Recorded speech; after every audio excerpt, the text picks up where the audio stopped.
No, I don't think so. But we'll see what happens because I'm sure tomorrow it's going to be more craziness, and we'll find out what Arizona's fate is in the Pac-12 sometime this week potentially. So there you go. Matt Green, you have a big year 3 topic that you wanna embark on here before we get into our Pac-12 preview.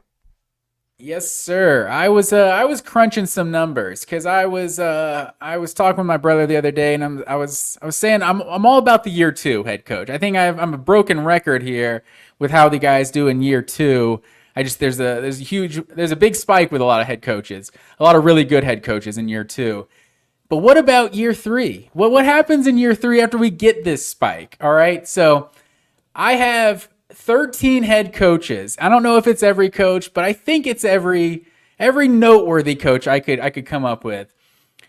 13 head coaches since like 2000 that have increased the win total from year 1 to year 2 by at least 4 games and won double-digit games that season. All but Sam Pittman, I guess, won double-digit games here in year 2. So I'm going to run because we talk about these year 2 head coaches a lot, and I think it blows your mind of how many there really are that just take off in year 2.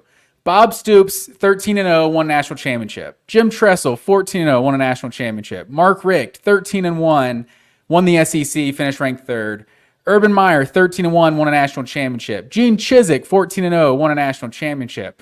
Will Muschamp, 11-2, I think finished top 3, top 4 that year, top 5. Kirby Smart, 13-2, lost in the national championship. Dan Mullen, 9-4, year 2 at Mississippi State. Mel Tucker, 11-2, year 2 at Michigan. Sam Pittman, 9-4. Lane Kiffin at Ole Miss, 10-3, year 2.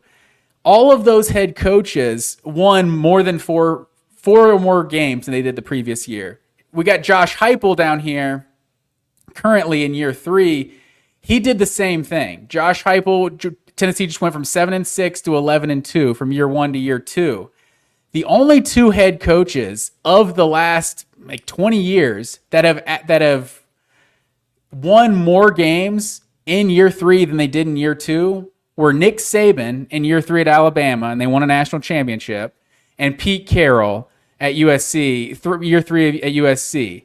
Of all the coaches that had that actual year 2 spike, because there's some coaches that like don't fit this qualification. Like you look at a Dan Mullen at Florida, or like a Chip Kelly at Oregon, or LSU, Saban at LSU. A lot of those guys had solid year 1s that went into a good year 2. Of the guys that actually had just the mediocre year 1 and then took off in year 2, they on average, all even including the 2, Saban and Pete Carroll, all these guys averaged to 2.5 less wins in year 3. So I thought that was a really interesting stat. So you got Josh Heupel here at 11-2, 2.5 wins. Are they an 8-win team, 9-win team in 2023? It was just interesting how many of these coaches, where do you sit on Josh Heupel in year 3? I've said 9-3 for a while. My gut says 9-3. I think the over/under is 9.5, right? I think that is right. Yeah, I tend to go under. I mean, here's the thing with Heupel in this year. What will ultimately decide, like the Florida game in early will tell me if they hit the over. Like if they win at Florida, then they're probably going to take care. They're going to be rolling. They get UTSA at home right after, and then they get South Carolina, and they'll win both. And then you're really cooking. Then it's like, I still think right now I would lean towards them losing both Bama and Georgia this year. And then I think they'll be favored in every other game. So 10-2 is probably realistic, but I just don't see that. My gut tells me they lose the 2 big ones, and then they either drop to A&M at home, at Florida. Still strikes me like until they do it. It's been 20 years. Like I can't get there. So we'll see what happens. Mizzou, Kentucky, all those games, they don't worry me.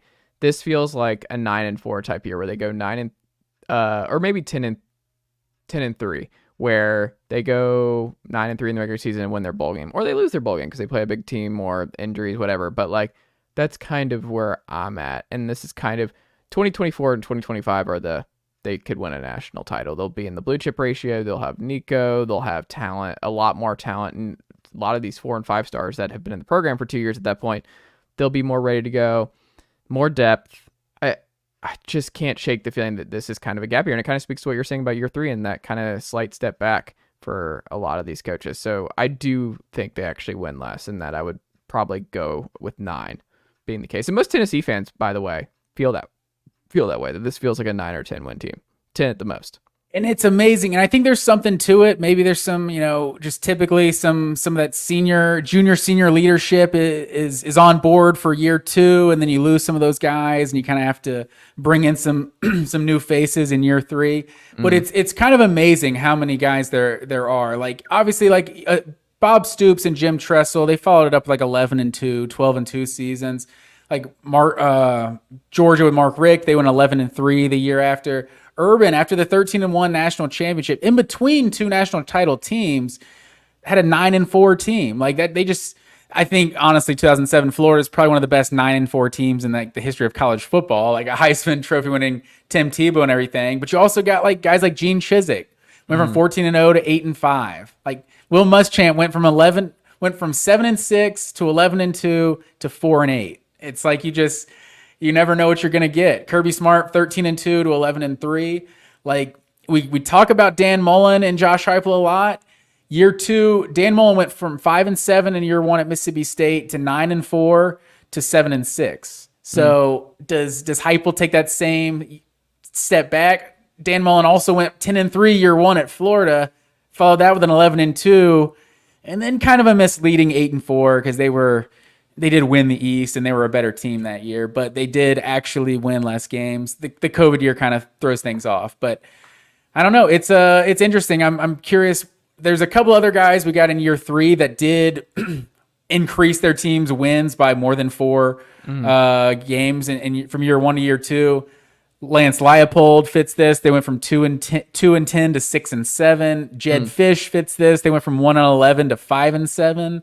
But then there's also some guys like Sarkisian went from 5-7 to 8-5. Like he hasn't had that peak year yet. So I don't know. We'll see. We'll see what year 3 holds for Josh Heupel.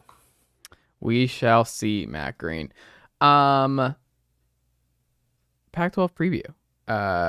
Is there a team to get things started here? Is there a team on USC's tier this year in the Pac-12? Because a lot of people are picking USC, Caleb Williams, back Heisman's, question mark. The defense a little bit better. Your old friend, Bear Alexander, on that defensive line. And I forgot who said this, but it's something that I think about a lot. Is just, I wonder if other schools look at it this way, where it's like, if it's like most of the time it's good to get a transfer, but like if you get a transfer from Georgia or Bama, you should actually hang up the phone. You're like, okay, if Georgia or Alabama was like, we're good, then maybe it's like a Trey Burton situation. Maybe it's like there might be more. Maybe we hang up. Maybe we're just like, there's a reason that the school who's developed defensive tackles better than anybody else was kind of okay with Bear Alexander moving on. Maybe that's like the ones like I forgot who said this, but I wonder if there are coaches around college football that are like, I think we're going to stay away from the Georgia Alabama transfers, because if they don't stick around.